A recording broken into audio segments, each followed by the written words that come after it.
Local Biz Now. I am Joe Vagnone, and this is WSIC. And if it is Friday morning, your business matters. And I am here with my co-host for the entire month, Kalani Thomas. He is the owner, founder, developer, mastermind. How's that? You like that? It gets better every week, Joe. Help desk sales. And we like to say right price coaching. How's that, buddy? I love it. Thank you. And you come in from a long distance to be here on the station each Friday morning, my friend, and I really do appreciate that. Absolutely. So I lost Kalani's voice, darling. I lost him. So one of the things that I remember about when we first met was how much go ahead and test it, Kalani, so she can hear you. Can you hear me? Yeah, his mic went out. So one of the things that I remember about when we first met was how much my brother-in-law really was impressed with what it is you were doing. So you were getting a group of very skilled and qualified people together, and that was a interesting piece of my intrigue with you, right? And so then right. you took the time to come to the house, and we sat down and talked for a while. Right. And I found that my brother-in-law, who is a phenomenal, multi-level marketing, we can call him an expert, right? He's been doing it long enough. Absolutely an expert. Yeah.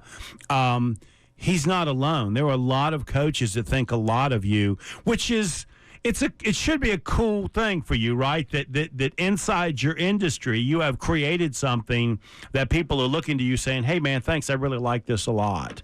I think what it's done more than anything is it gives coaches the opportunity to not compete against each other. We get to work together.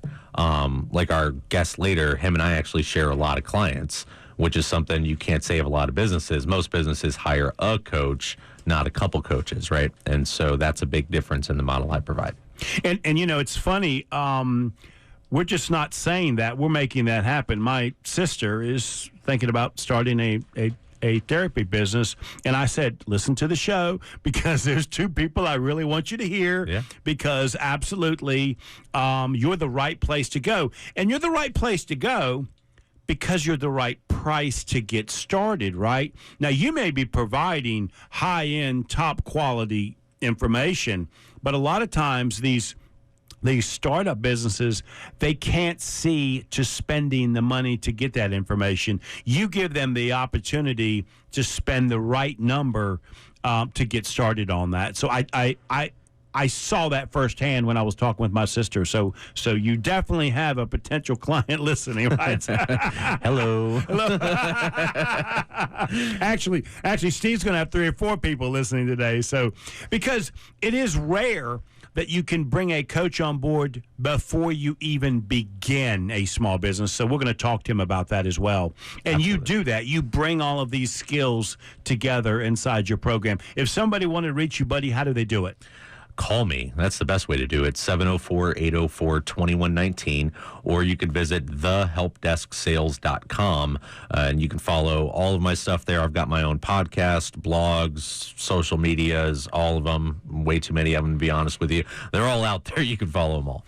So when I go there, one thing jumps out at me. You like to write, don't you? A little bit. Yeah, I mean, you do. I'm a not nice, good at it, but well, compared to me, my friend, yeah. you are a master compared to me. But I'm saying you like to take your thoughts and put them down in some form so that people can understand and grasp what it is you're thinking. And I like that about your website. So there's a big difference in the coaching model that I have, that obviously when you're only charging people $500 or $600 a year to work with you, you can't run a business on 10 clients, right? You got to have a couple hundred. And one of the luxuries of having that many people that need stuff from me is their questions turn into content, and that content turns into the stuff on the website.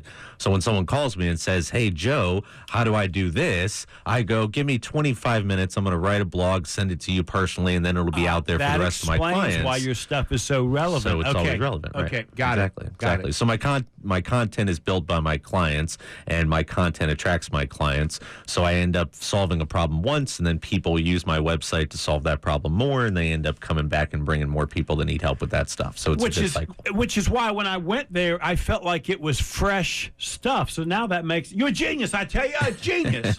And free, right? You don't have to pay for any of that stuff on the website. It's just all there. Well, now it tells me you get a chance to go to your website and see what your coaching is all about. Yeah, actually, let me help you. Let me do this, right? If I'm going to ask you for $500, let me make you $501 first. Right. That way, I know you're in the profit to work with me before we even start doing anything. So hopefully, the content on my website gets you to 500, and then I can get you a little further than that. Cool. Okay. So now, listen, you're getting good at this. So you're supposed to bring something from the Google. And last week you brought something of your own. So you did it again, didn't you? You've got something of your own. I brought something that talks about me, but it's not my own. And I felt that was probably a fair way to do it. Okay. Yeah, so my this grand might be finale. A first. Yeah, exactly. So you're familiar with Inc. magazine, right? Yes. Yeah. So Inc. magazine every year, right at the end of the year, does digital marketing trends, small business trends, stuff like that are coming up into the new year. And now that we're in the second quarter of the year, I usually like to go back in that second quarter and look and see, were they even close, right? Are these trends anything that I should still be paying attention to based on what they were guessing? And as I went back and did that this last week, I was thinking to myself, I was like, I got to bring this article to Joe because they nailed it, in my opinion. And so I wanted to talk about it because if you aren't already paying attention to what's happening in 2020, you're going to really miss out on what's happening in 2019. And so I wanted to just make sure everyone's up on these trends, they understand them, and they're able to use them in their own business. Okay, let's take a break, and we come back. Is it like a top 10 trends or just three? Three trends. Three. So let's take a break. We come back. We're going to see what Kalani believes Inc. nailed it on the trends for 2019.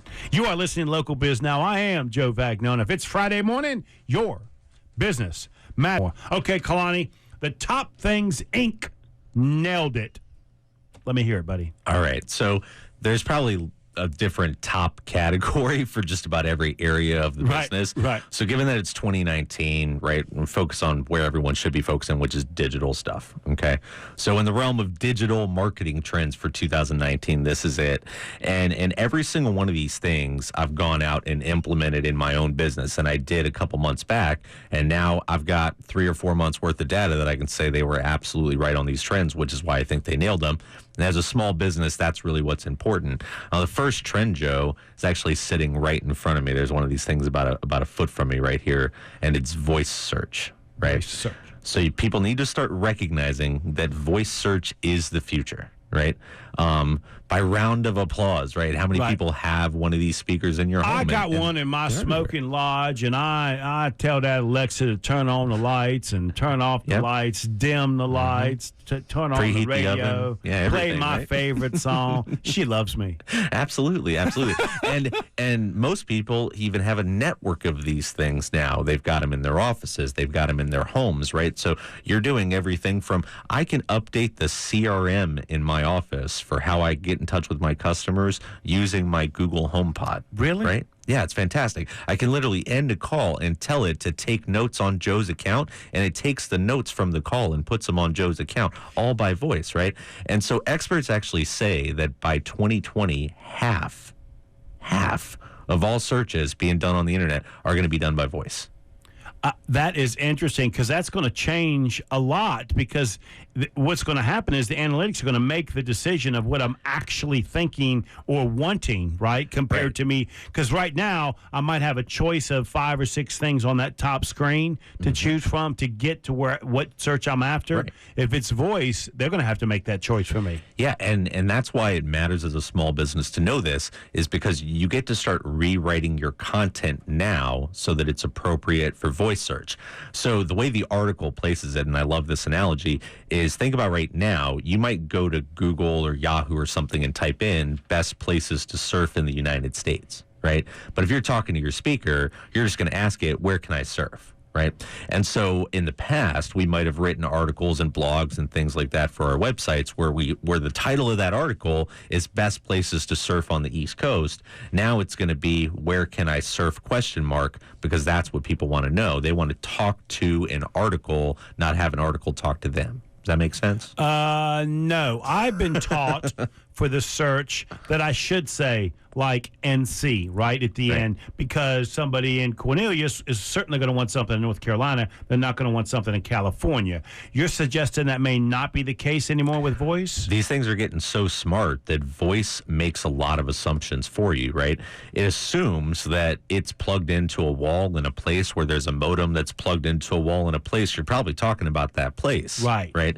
So it makes a lot of these assumptions for you. And you can even, with some of these technologies, you can actually teach it the difference in your voice and your wife's voice. So now you've got voice searches that you do that know what Joe looks for, and then you've got searches that know what your wife searches for. So it can tell the difference of who's asking it and can give different answers to those people based on what it knows you like to look at on the internet. That is bizarre. It really is bizarre. Right.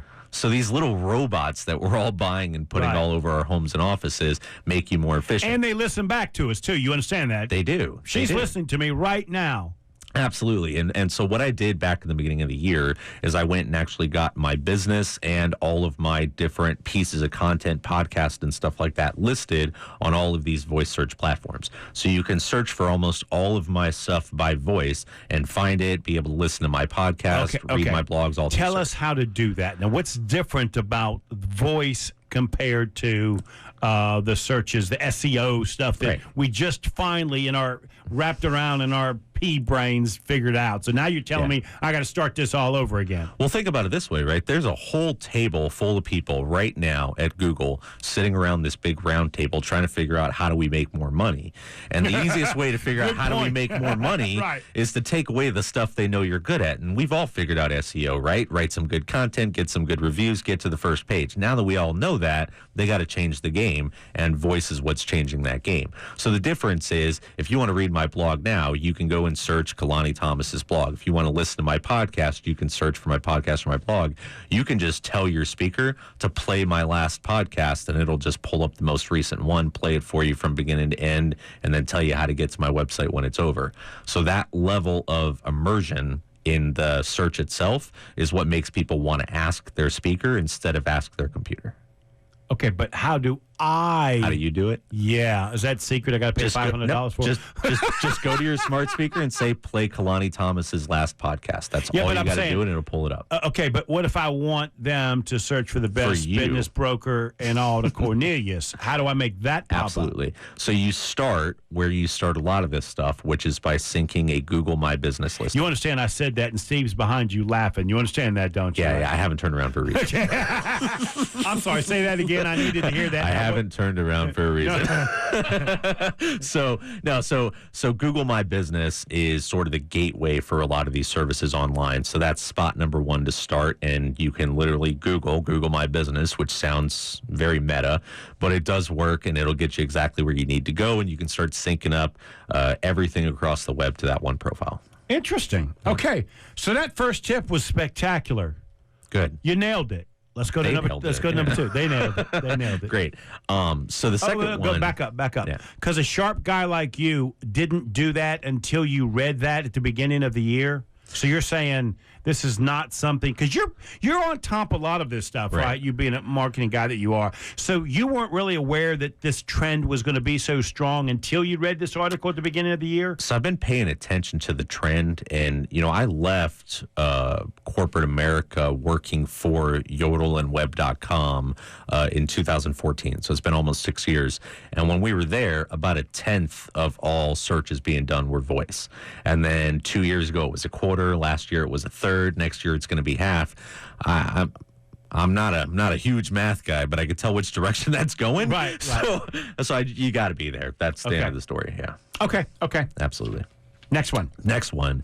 And this, again, talking about these digital trends, all of the search engines and social media things and stuff like that are all starting to measure what they call micro moments. Micro moments. Am I supposed to know what that means? So micro moment is the I want to go, I want to buy, the I want to do, and then fill in the blank moments that people have online.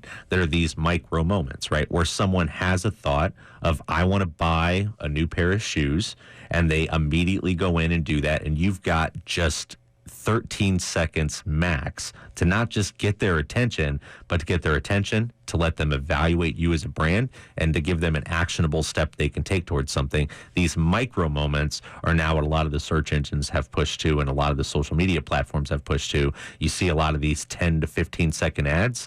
They're targeting these micro moments. You've got to embrace these micro moments in your business. How are they doing? I hear what you're saying, but I'm having a hard time understanding exactly how I can be a part of that micro moment. Yeah, so people on average right now, and this is a terrible statistic, it's almost scary, but we spend on average 3.5 hours a day on our phones.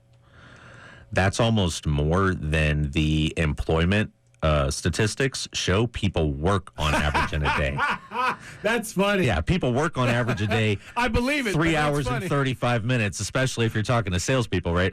On average, people spend 3.5 hours a day on their phone. So a Google study basically learned that people experience about 150 of these micro moments a day during these 3.5 hour sessions they have when they're on their phone. And so ads, these big long storyboard ads that were 60 seconds long got pared down to 30 seconds. And now we've got these little tiny videos that come up that say, hey, I'm a product. Don't forget I'm a product. Visit me if you like products, right? And then the video's over, because that's really the only attention people have, because we've got to get back to that 3.5 hour log we're trying to fill. We don't want 3.5 hours and 45 minutes of it being ads, right? So to get people to spend more time on their phone, ads have to get shorter and shorter, even though they're more robust in volume. The length of those is getting a lot shorter. So you grab people's attention by helping to figure out how people make split-second decisions in your business, and then market to those split-second decisions.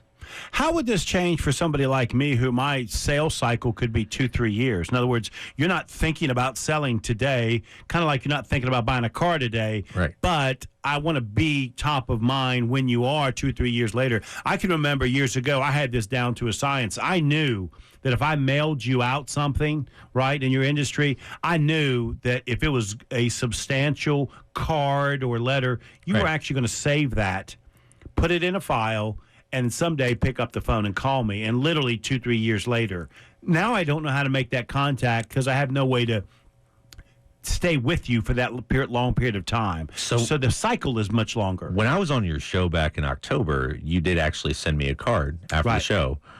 One of like 2 people, I think, in all of 2018 that sent me a card. I not only keep the card, I show other people the card, because it's a difference, right? You had an impact on a micro moment for me, that I opened an envelope and said, oh, this is cool. This is a nice thing to have, right? The whole message on that card was, thanks for coming to the show. That's right. Right? Less than 13 seconds, got my attention, made an impact. I'll tell people about it forever, right? So you take these micro moments. I'm on Kalani's list of do that. That's cool. I like that. Yeah, you're on there twice, but I won't tell you the second one. We're going to make you work for that one, okay? But you take these micro moments, and you I've always taken the strategy of what I call surrounding an organization, right? And so if you are the organization you're approaching, or that person you want to sell is the sun of that solar system, these micro moments are the planets. You want them orbiting this person as often as you can. Pebble in a shoe almost sounds derogatory, and it's in the way people think about it, but you want to be in front of that person every time they have that. So thought, this is more consistent, right? Absolutely. So that's what's changing in my mind, and people that do B2B, and it's this long sales cycle. So I got to get back to tick, tick, tick, tick, tick, keep dropping something in, where before it used to be one big thing that just kind of is memorable. Absolutely. But people evaluate a couple different things, right? What's your price? What's the quality of your service? How fast am I going to get the service? Those things. And if all of those things are their own split-second micro moment decisions, sell to each of those, and sell to them over the length of that process, that 2-year period or whatever. I'm going to hit you on price. I'm going to hit you on quality. I'm going to hit you on speed. I'm going to hit you on price. And just repeating that in these micro moments, when they're ready to make that decision, there's no one else to go to but the person that's been the pebble in their shoe. Okay. So one last one. What you got? Last one. And my favorite thing I've ever done for my business, and people have used it twice today already, and it's cost me nothing from a standpoint of my workload, is invest in a chatbot. That is the biggest thing. Say that again. Invest in a chatbot. Now, I know we're getting out there freaky sci-fi stuff, right? But a chatbot, exactly that. A robot that talks to your customers so you don't have to. Yeah. Absolutely. Is that like a?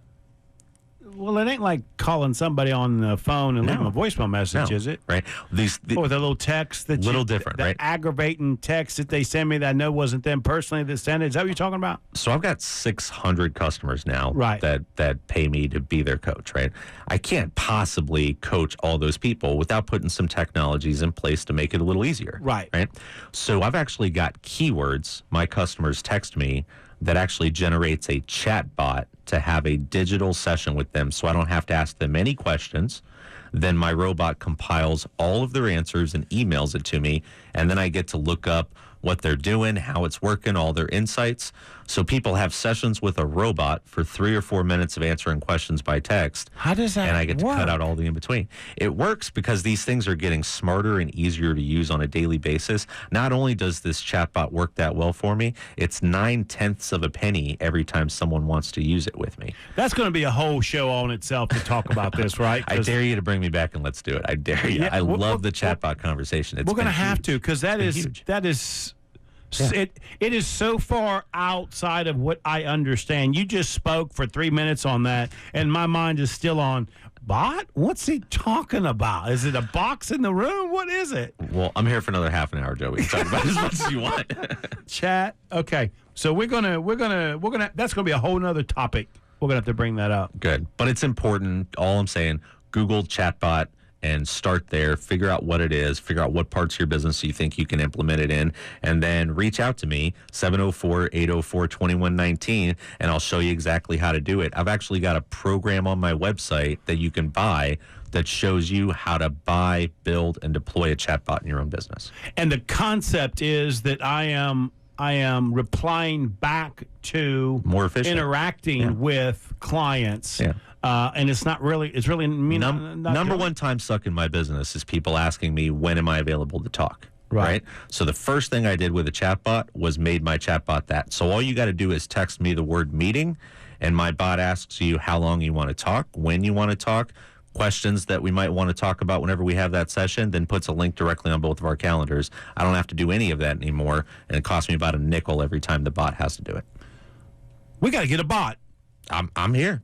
We'll build one. Wow. Let's do it. Let's build a bot. And Kalani can do it. Kalani, if somebody needs a bot or help at anything, buddy, tell them how they can reach you. Go to thehelpdesksales.com, and then at the top of the page, you'll see a video series right there. You can buy the bot for yourself, show you exactly how to install it, or just call me, 704-804-2119, and I'll walk right in your front doors and show you how to build the thing. Super cool. And you guys wonder why I have who I have as a co-host.